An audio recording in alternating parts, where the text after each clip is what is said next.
软桥社区，山野乡间这片果园孕育出台湾骄傲。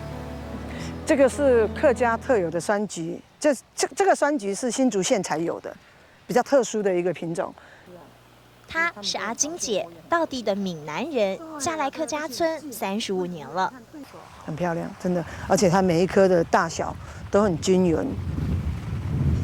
尽管不是采收期，更要小心呵护每颗橘子，这些就像阿金姐的孩子一样。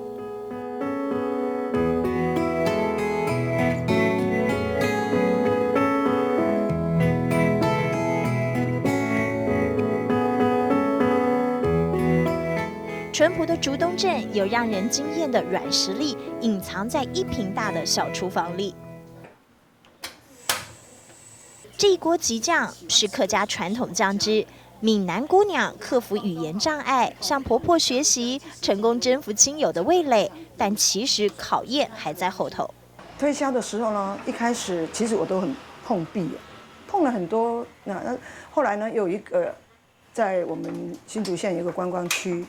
他们觉得我的东西不错，就跟我进了，但是摆了大概有半年以后呢，他发现我的东西颜色会变，没有那么的鲜艳漂亮，就把我退货。这一退下去，我就真的有点打退堂鼓了。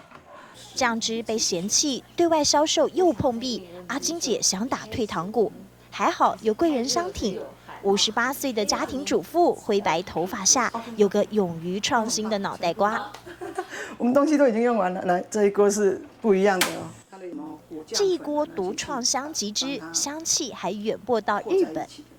那我们就问他：“你是哪里的？”他说：“我们是一个日商的一个汉堡公司啊。”那时候我跟我女儿就觉得说，日本的日商公司这么大的公司会找我们这个小东西心里其实有一点担心，会不会被骗了这样子。这样放好以后，我就把它和在一起。总算扬眉吐气，混搭橘酱和香橘汁做成沙拉，发糕也有橘子入味，就是那股向前精神感动客家人，愿意帮他行销。他从来没有在原地踏步，他一直都不停地在求新求变。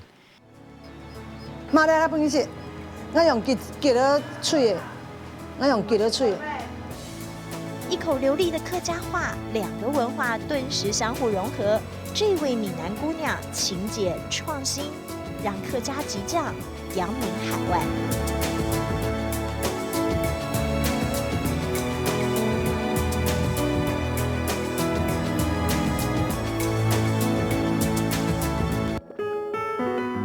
一勺客家婆婆的好手艺，再来2瓢创新的思绪，酿造出的阿金姐结酱，甜了味蕾，甜了心情，也甜了我的感动时刻。